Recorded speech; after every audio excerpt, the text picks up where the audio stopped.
Morning. Yeah, thank you, Kelly.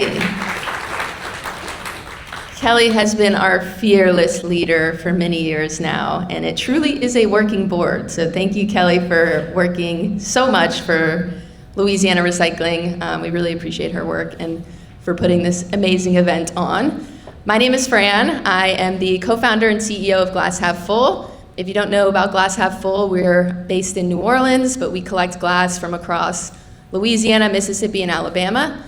We process it into sand for coastal restoration, as well as cull it to make new bottles. So we're out in Chalmette now with our new processing facility, recycling a bunch of glass. But I'm here to help facilitate an amazing panel, which I really want to be interactive. So, they're gonna do some quick intros, and then I can open it up with some questions. But if you have questions, throughout the panel, again, like Kelly mentioned, we want this day to be valuable to you. So if you have questions, if you have things you wanna ask or talk about, please feel free to raise your hand.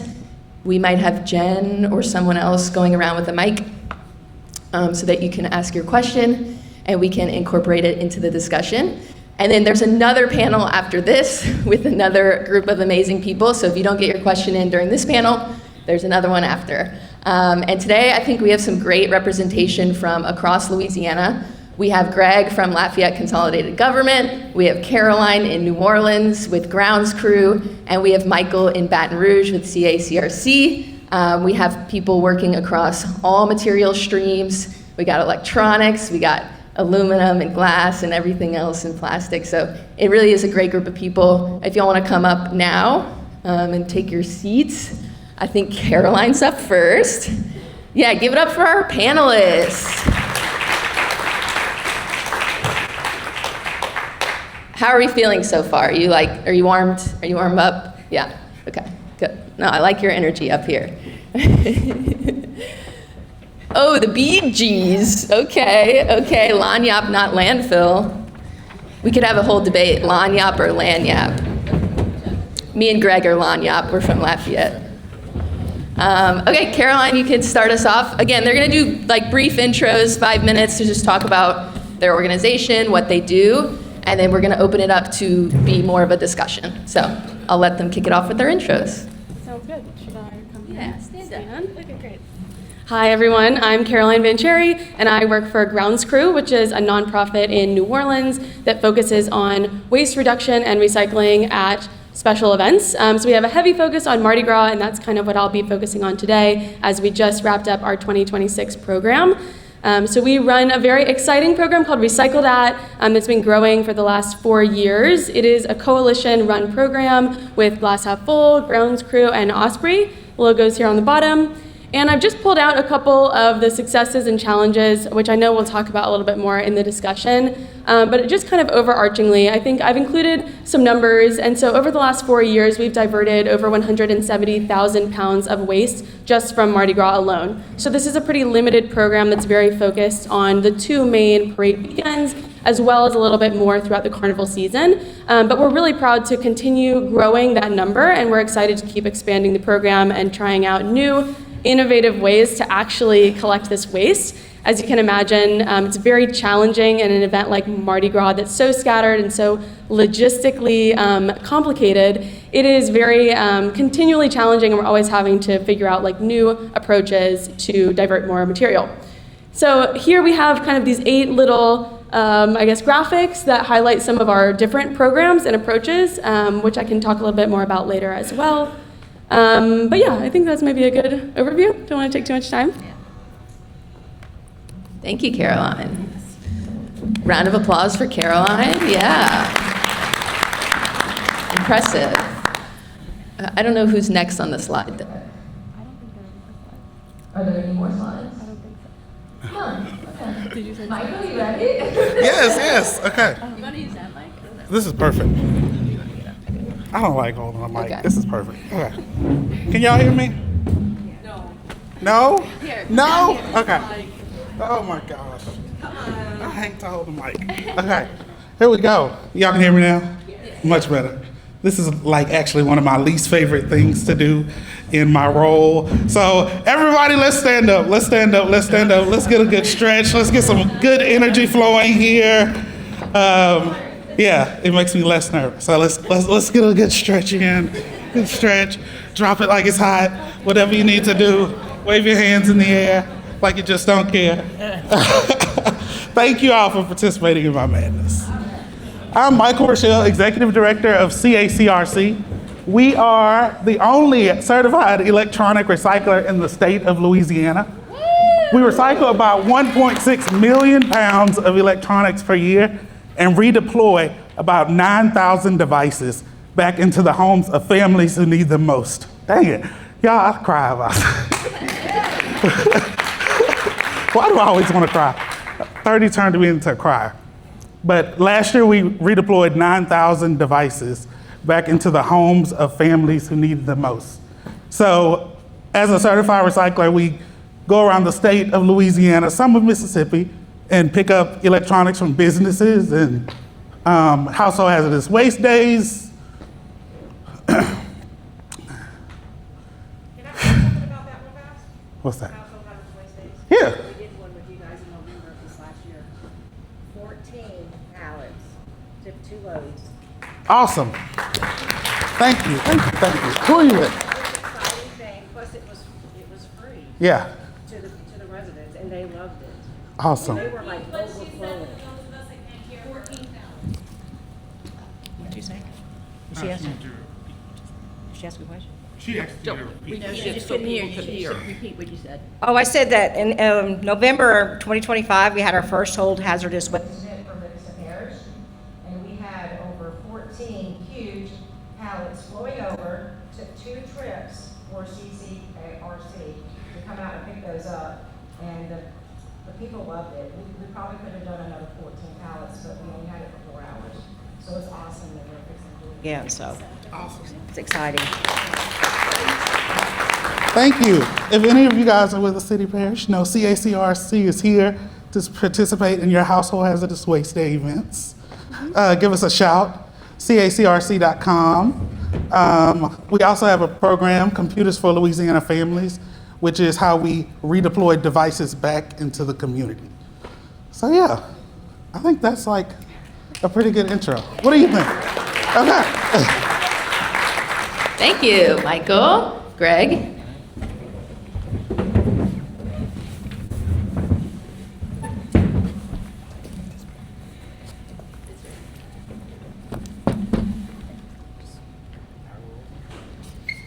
All right.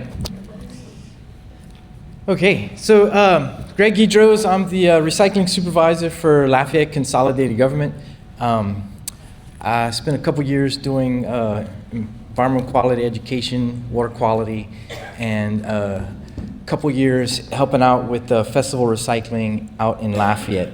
So I'm gonna kind of give you an overview of what Lafayette Consolidated Government recycling programs look like. Oh, that's interesting. I didn't know that was gonna happen. Fancy. Okay, so consolidated government, we consist of City of Lafayette and the unincorporated parish of Lafayette. So we do not include the other municipalities such as Broussard, Youngsville. We're kind of the outlying areas and the municipality of Lafayette itself. Some of the things that we have on board, let's see. So this is a new facility that's going to be coming online. So we have curbside recycling for city residents, and for unincorporated residents, we have one drop-off facility right now. This is a second drop-off that's going to be coming online around July this year. It's been a couple years in the making, about 10 years on the wish list, and it's finally breaking ground and coming out. So this will be a facility where people can come in, drop off recycling, drop off other garbage, things that aren't collected curbside, and it'll also be a facility where we could house our household hazardous waste collection events instead of having to coordinate with the university to use a huge parking lot and coordinate with our hazardous waste collection service.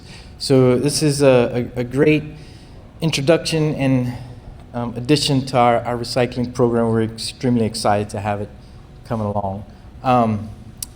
Some of the other facilities we have, so we have a yard waste composting facility that's been in operation since 1990. We collect about 58,000 cubic yards of yard waste every year, and our service provider who collects curbside is actually contractually obligated to bring everything to our facility. We reduce it in size, we throw it into windrows, and we compost it down into soil amendments.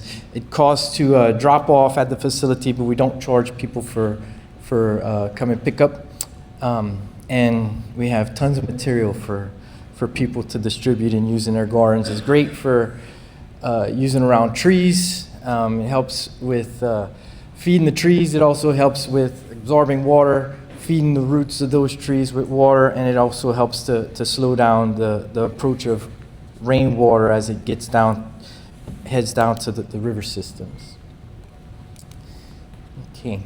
So this is kind of an overview of all of our programs. So every recycle cart for the curbside program has a sticker on it to try to educate people at the source of what goes in that recycle cart and what doesn't go in that recycle cart. We have a very strong social media presence. Our recycling specialist, Ariel Mallory, is over there, and she's really good at staying on top of the social media and just continually engaging the public, which is extremely important to keeping everything out there. We have a really good website. If you guys go to LafayetteLA.com, look up recycling, there's a really good resource page with all of the things we have. Our special events, so we do right now we do 2 household hazardous waste events per year. With the new facility, we'll be doing 1 collection per month. There'll be smaller collections, but we'll also be able to offer that to residents on a more regular basis. Getting the word out to residents through bill stuffers is extremely important. The truck monitoring system, which is something really great. So our service provider is Acadiana Waste Services, and on their trucks they have 4 to 5 cameras, so each truck can see in front of it, behind it, on each side of it, and there's a picture in the hopper, and they've actually started using an AI program that takes a 16-second clip of what's going into the hopper, and they run it overnight in the program so they can see if there's plastic bags in the hopper. They can see if so they're focusing on plastic bags first, and then next is going to be looking for styrofoam, and then that gives us a targeted approach of reaching out to residents where we can focus our education and outreach efforts. And then also we have Mardi Gras, bee collecting, Christmas light recycling, and we work with Habitat for Humanities. So Habitat brings volunteers over whenever we do our household hazardous waste collection events. So they bring volunteers over. We take the latex paints and we reblend them into 5-gallon buckets, and there's some really great colors, and Habitat goes ahead and resales those in their restore for, I think they're up to $30 for 5 gallons of latex paint, which is a pretty good deal. We do Christmas light recycling during the season. Those go to the metal recycler. And then also we work with a couple of different organizations to get the Mardi Gras beads back into circulation. All right, so this is a really good application. So you guys can, if you go onto the LafayetteLA.gov site, you'll be able to access this. And it's basically an online application. And if you're looking for anything you're trying to get rid of old oil, gasoline, you name it. We've done an extensive list, and this program pairs those products with other companies or nonprofits in the community that will accept those to either reuse, resale, or recycle. So if you go onto that, it's great. You just kind of type in what you're looking for, and it gives you a list of all the local places where you could drop off oil, antifreeze, and stuff like that.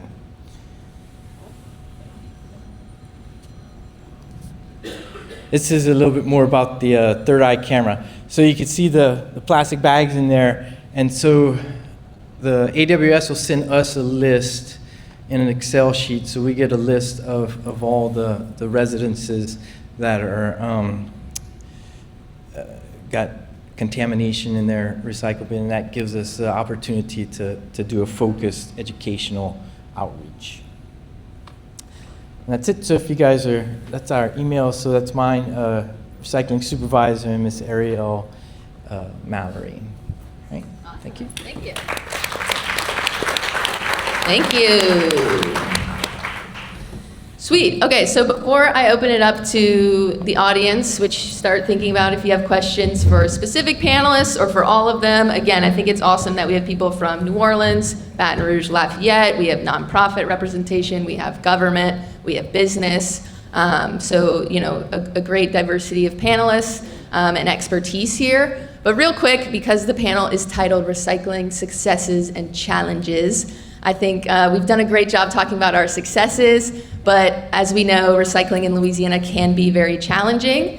So I'd love to hear from Caroline first about really what Mardi Gras recycling is like the greatest free event in the world, and then figuring out how to recycle at it. So I think if you can do something at Mardi Gras, you can pretty much do it at any event, right? So what are the challenges that go along with recycling at the greatest, largest, unsponsored event in the world? Yeah, definitely some logistical challenges. I think that's really a big part of it, and something that we're always trying to kind of figure out and innovate on, just in terms of like driving through the streets, you know, like pickups and doing kind of basic logistical tasks take longer because there are barricades that we're having to weave through, there's massive crowds, streets are blocked off, things like that. So I think in terms of the planning, we have to be like extremely precise and kind of targeted of when we are doing all of our pickups and drop-offs and things like that. A couple other challenges that I think we've experienced and recycled at, I think one is continuing to kind of grow and scale. We do have this coalition approach, which has been very effective in terms of each organization bringing what they do best to the table. However, it does result in a little bit more like admin and making sure that everyone is kept up to date. There's just a lot of stakeholder management that has to go on behind the scenes. And so making sure that there's, you know, budget and personnel to support that, to make sure that the program can be successful and every partner is kind of brought along. I think that's another big piece. And then the last one that I'll mention, which has been very top of mind in New Orleans, and I think for everyone kind of in the recycling landscape, is just funding and continuous funding. And I think, unfortunately, with Recycled, you know, we've had some bumps in the road and are hoping to kind of lock down some multi-year continuous funding that we can rely on. But so far, it has been a little bit of like, okay, each year we're like trying to reestablish those connections that we have, make sure that funders are feeling positively about the program, and then expanding that funder base so that we can continue growing the program. Thank you. And then Michael, I think we don't often hear about electronics recycling in the recycling space. I feel like we often focus on aluminum, plastic, glass, but like electronics is such a huge piece of the recycling system and should be prioritized. And I love that, like, we were all so excited to hear, like, you're the only electronics recycler in Louisiana, which is like amazing Certified. and sad. Certified. Okay, right, which is important. Certification matters. Right, when we're talking about electronics. So Yeah. I think enlighten us a bit, because I'm sure like the audience can attest, we're often talking about like post-consumer, bottles and cans and things like that. So what are the specific challenges of like electronics recycling? Why isn't it as widespread as it should be? Kind of just go into that a bit. Yeah. So challenges with electronics recycling. Electronics recycling is ever evolving. Electronics in general are ever evolving, ever changing, and that means that our industry and our standards are ever changing. We have to keep up with that. Just your cell phone. Look at this cell phone, okay? I can look and there's plastic here. I see metal, glass, circuit boards on the inside, and batteries, and lithium batteries, and a lithium battery. A lithium battery. We all hate those, right? Yes. So not only as a certified recycler do we have to keep up with these materials, the toxic, some electronics have mercury, lead, But also, whose life is in this entire thing? If somebody, right. If somebody takes this phone, they have access to my bank accounts, to my Apple Wallet, everything about me. I'm sure I would be in deep trouble. So not only are we focused on responsible electronic recycling, we are dedicated to making sure that everyone's data is secured. We're covering your assets. We're protecting you, making sure that the devices are wiped and shredded, hard drive shredded, through either physical or logical destruction. And that is a huge challenge. I didn't even think about that, Yeah. so that's very interesting. It is. Every single data-bearing device that comes into our facility has to be acetized and tracked back to the original donor. Yeah. Question here? So with that recycling and their certificates, do you guys provide certificates of destruction for any of the information that you aren't able to recycle or utilize to the donors? Yes, we provide certificates of destructions for every pickup. Yeah. Or drop off. Awesome. Any other questions as the panelists were talking that y'all thought of or had? Oh, one over here. Let me get a lot of steps in today. Mine was for Caroline.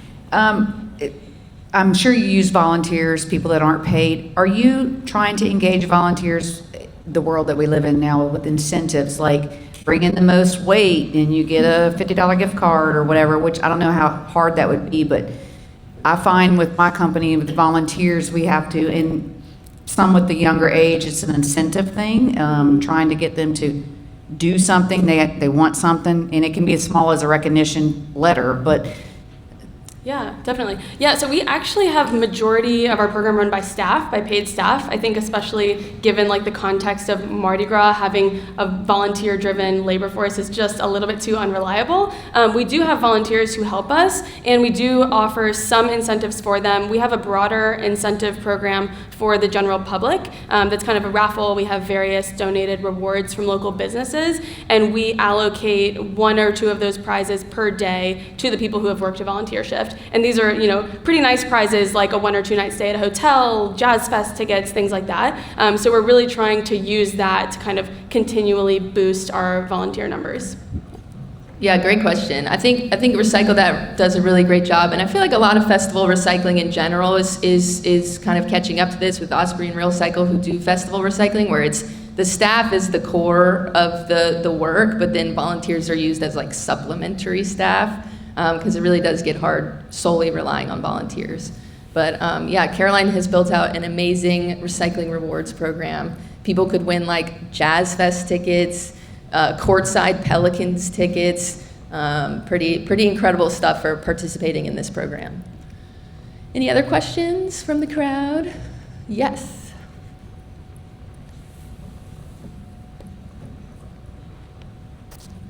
Hi, my name is Barbara Arseman. I'm with Keep Jefferson Parish Beautiful. That recycling map for Lafayette, is that an app that was developed, or is it just a web-based thing where you personally plotted all of these things in and people can click on it?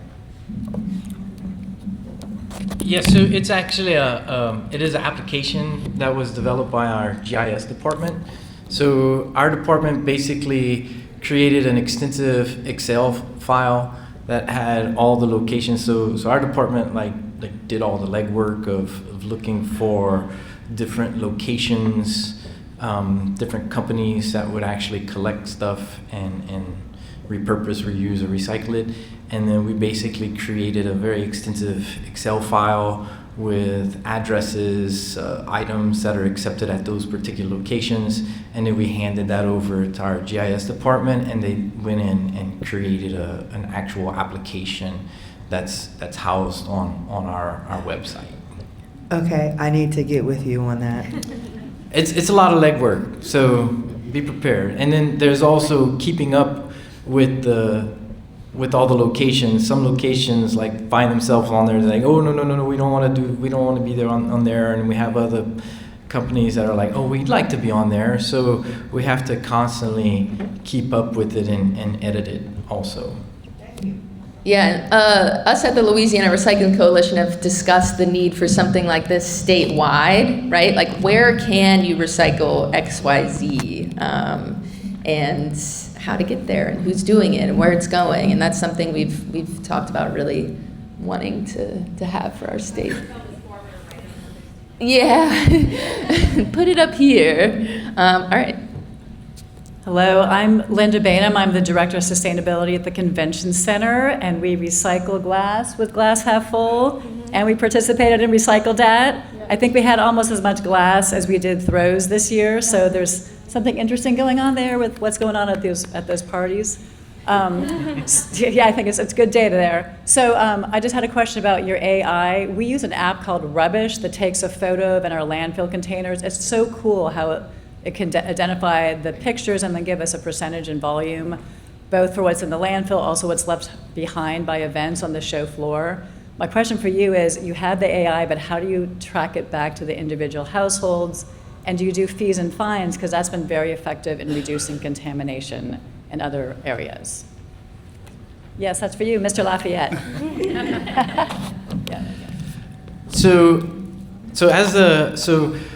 every household is already on a list, right? So whenever the truck pulls up to a particular household, that cart and that household is geotagged. So it's already in the system. So when they mark a contaminated cart, it's already tagged to that particular residence, and the system just generates that address as a part of the contamination. So it's all built in, and all those addresses are already preloaded into the program. So right now we're focusing on education. We are moving towards a fining system to kind of have a little bit more of a heavy hand in the process. But right now the focus is education before we go to that next step of fining.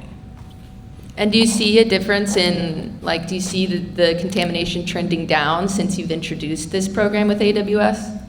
So it's still a work in progress. Okay. So one of our biggest issues is getting out to the households to present a tag. So there's still legwork. After that information comes to us, getting that information to the residents is also a task. So it's not easy. It's definitely a lot of legwork, and it's something we're still kind of working out to see what's the best method. Awesome. Yeah.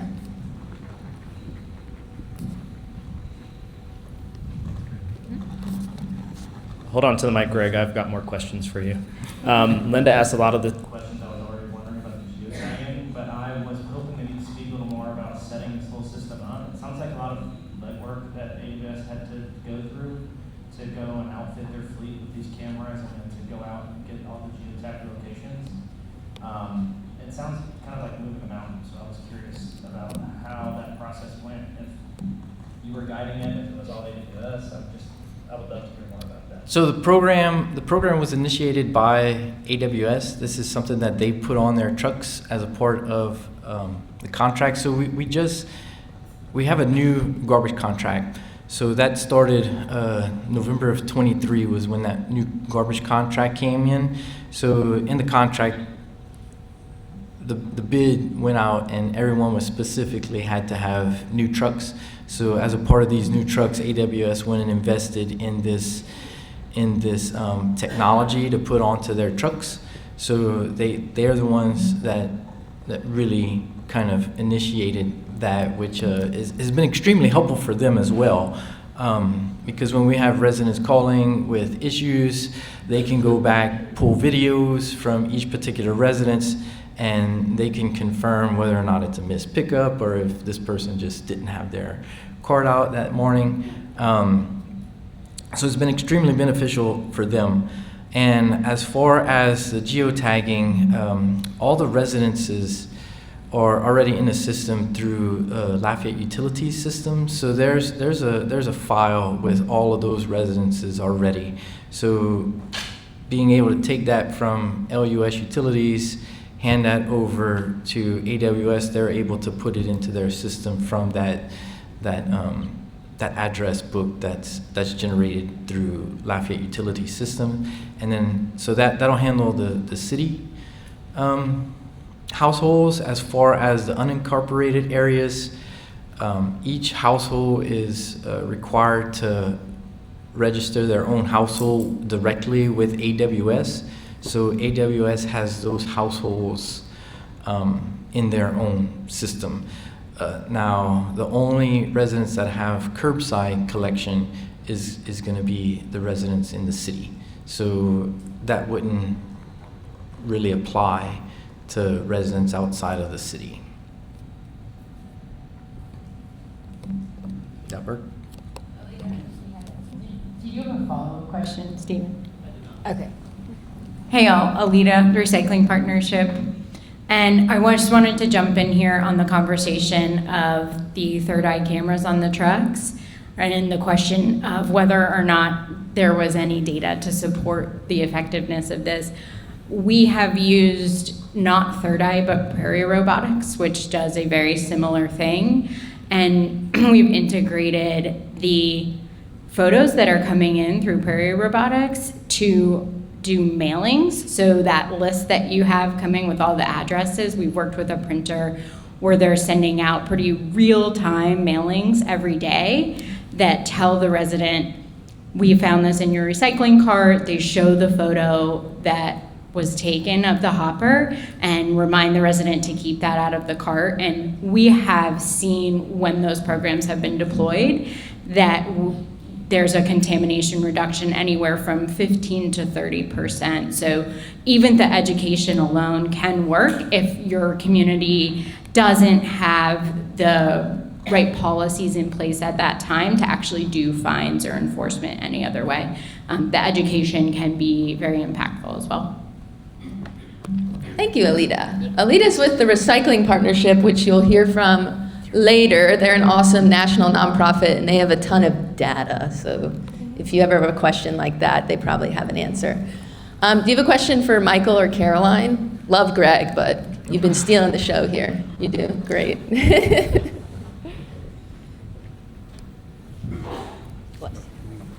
Thanks. I'm Abby Slattery with DEQ. My question's for Caroline. I was just kind of curious what grounds crew's relationship is with the cleanup crew at the end of the night, that sweep and spray. I was just kind of curious what y'all do with their waste. Definitely, yeah. So we right now are kind of in progress of like establishing and kind of growing that relationship. We used to work closely with the city of New Orleans, but given some kind of changes there, it's changed a little bit.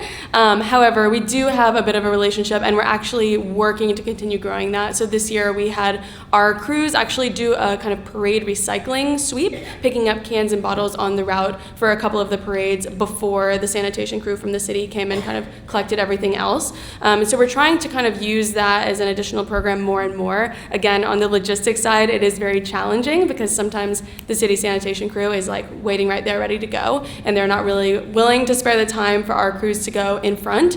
But I think it's a long-term vision that we're thinking about, is like, can we actually have sanitation reallocate some of their workforce to do that sweep and kind of work with us to collect the recycling instead of just picking it all up. But I think it's a little bit of building the business case and showing the value. And so we are working on proving that, and hopefully can use that to kind of further the conversation going forward.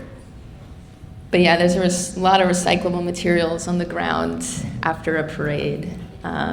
So we're definitely trying to integrate with those crews. More questions? Linda's got another one. Oh, we have a new person? Sorry, Linda. Hi, my name is Simone Cifuentes. I'm the Sustainability Coordinator for New Harmony High School in New Orleans. We are a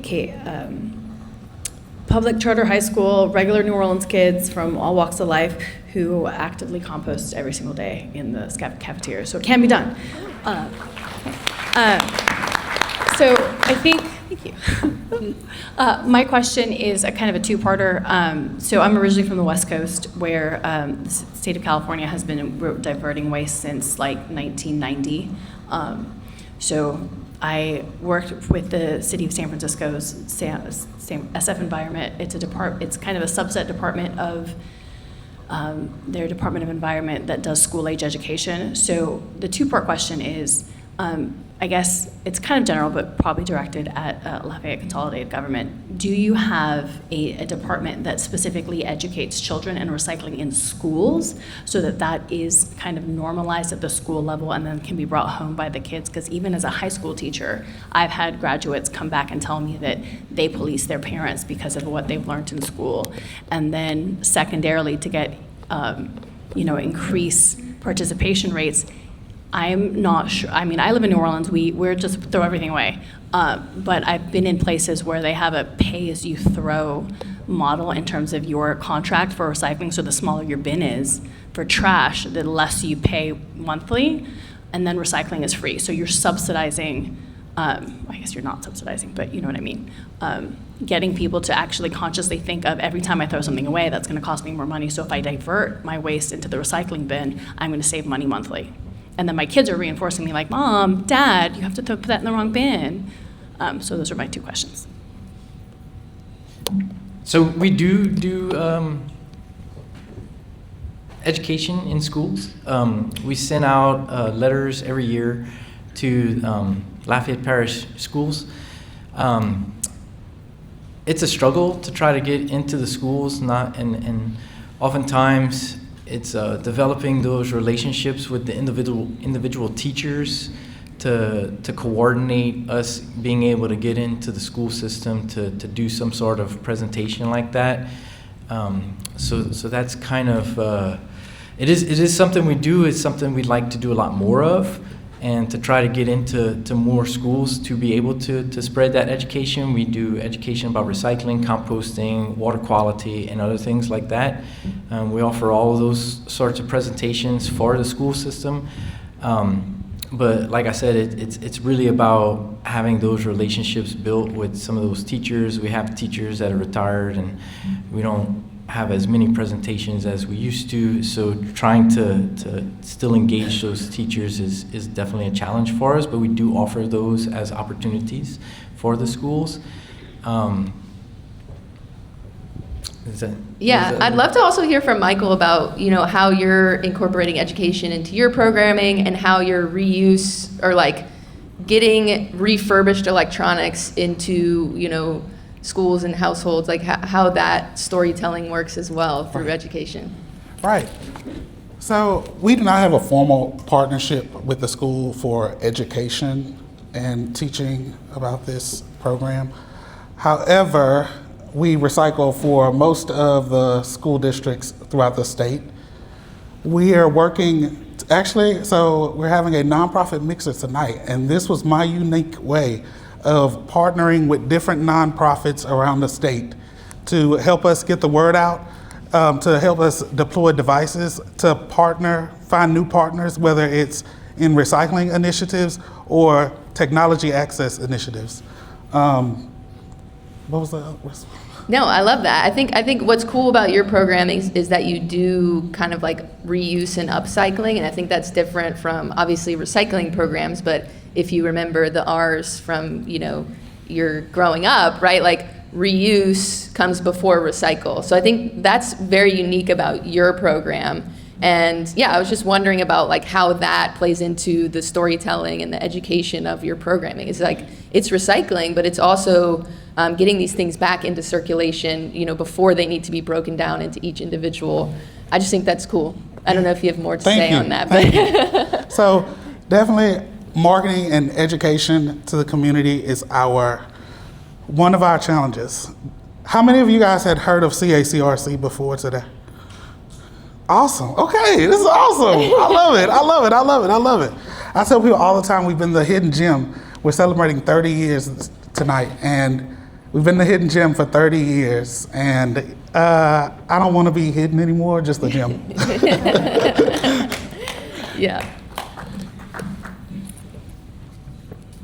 Again, I'm Linda Gardner with Livingston Parish. What we did, we have 27 schools in our parish, and it was really hard for one litter abatement person to try to get in all those schools.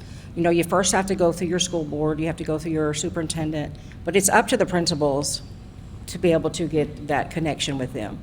So what we decided to do, and Miss Susan Russell helped me from Keep Louisiana Beautiful, we have 15 resource officers in our school, and I was thinking a lot of your schools probably now have them because of the safety and everything else that's going on in our world. But we actually brought them into our training center at Livingston Parish Sheriff's Office, and Miss Susan Russell came and helped, and we taught them the program that we're doing, the Roxy program. They also came out with the video, and they were really, really excited, and they had all of their schools done in 3 months. So that might be another connection that you guys could maybe possibly go through, is through your resource officers, through your parish, through your sheriff's office, because they're there all day. So sometimes they have a lot of time on their hands too. But they were excited to do it, and I'm looking forward to working with our sheriff's department year after year, doing some different things with them with education. Thank you. All right, y'all, we have 8 minutes, so if you had a burning question that you haven't been able to ask, I'll come back to you.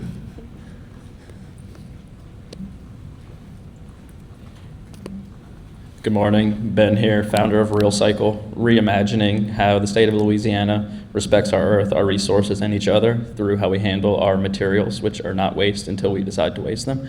Thank you for being here. Quick question. As a child growing up, going to Mardi Gras, born and raised in the city of New Orleans, that's where I learned it's okay to litter. But it's really not okay to litter. So is there a way that this coalition or to create policies for the crews who start the littering as they're loading up their floats, throwing trash on the ground, to then residents to be incentivized like you all are doing, which is awesome, to teaching people where not litter, put your stuff here. I'm just wondering, is there a policy to where even as a state or as a city that hey, if you're coming to visit our city, don't throw your stuff on the ground. This is our home. We have to deal with this. So who would be the ones to lead some sort of a policy change to make the shift necessary to make it not okay to litter during Mardi Gras anymore? Yeah, definitely. I mean, I think that you're getting at like a massive challenge for us, which is like the cultural component. And I think that somehow Mardi Gras has become this like one time a year where it's like, okay, yeah, everyone litters and it's absolutely fine. And I think the policy angle, like you mentioned, is a really big one. There is a mayor's advisory council in New Orleans specifically related to Mardi Gras. And for instance, like the waste fees that each crew pays are pretty minimal / non-existent. And so there's no fee correlated to the amount of waste that their parade generates. And so I think that's something that like creating that link and establishing that would directly incentivize the crews to be a bit more mindful of what they're throwing things that people want to actually catch and take home, minimizing, not just throwing their plastic bags off the side of the float whenever they're done with them, things like that. But it's a bit challenging. I think that advisory council is made up of all of the crew, captains, and they all, have interests and have the longevity of time in their various crews. And so it's a little bit of an uphill battle in that regard, but is definitely a conversation that is ongoing. And if you want to get more involved in that conversation, I'm happy to chat with you about it later. All right, Cameron. I potentially have a question for everyone. So to start with Caroline, right? What is like the relationship you have with the actual businesses that are there and like selling the things that would then be recycled? And are you shifting that to like actually having recyclable materials and not like styrofoam? Yeah, it's a good question. Again, like Mardi Gras is a very unique case because it is like a gigantic citywide tailgate, and so it's a lot of like people bringing their own cans and food and things like that. In terms of like styrofoam, I think specifically it's an interesting question. The businesses on the route we do have some relationship with. Some of them participate in our various programs. Others, they're calling us like, can you make sure you put a bin in front of our, business? And so they do kind of want a little bit of the option for recycling for their patrons. I think there are a lot of these kind of pop-up food stalls or whatever that we don't really have as much of a relationship with, and I don't necessarily feel extremely optimistic that they would be interested in shifting away from styrofoam in terms of their food serving. But I think that it's continuing to grow, and as people see that there is recycling and we keep showing up year after year, it becomes more of the expectation, and people know, oh, I don't have to throw this on the ground because there will be a bin somewhere, so let me keep it all in a little bag and I'll find where it goes, things like that. Yeah, I think we go back to really getting the word out there, making people actually care. Like, how do we get people to care? Right. Is it just they morally just don't give a crap? I wasn't raised to recycle, but I learned, I knew that it saved my planet, that it was a healthier, option for. When you recycle, I've learned this from my great friend Thomasina here. She always told me about the 3 pillars of recycling, okay? It affects the body, the mind, okay? And our social and economic impact. So, yes, just getting the word out there, making people care, and hey, how can we do that? Yeah, and that is the hard thing to do. Yes. And then I do have a question for you. I know there are like schools that have robotics programs or things like that, or there are kids who like to build computers. Is there any sort of outlet in your company for that, for like helping, like teaching a kid how to rebuild a computer or repurpose these?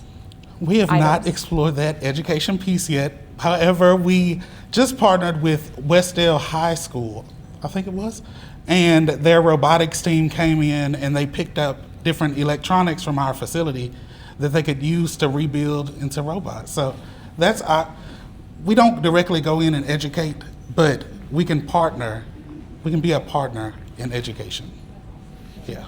Amazing. We have 2 minutes left, so I'd just like each of you to leave us with what's giving you hope in Louisiana with recycling. We know our challenges. We know there's many, but what's giving everyone hope? Quick, 1 sentence. We have 2 minutes. This room right here is a thanks. big part of it. So I guess personally, there's no substitute for strong leadership. So the people in this room taking over that torch, carrying that mantle, and I think that's what gives me hope is having strong leaders and mentors coming before me. And I guess I'm just at a point in my career where I look around and I see people fading away, and I'm like, oh, look, it's your turn, buddy. And that's pretty much what it is. We just have to stand up and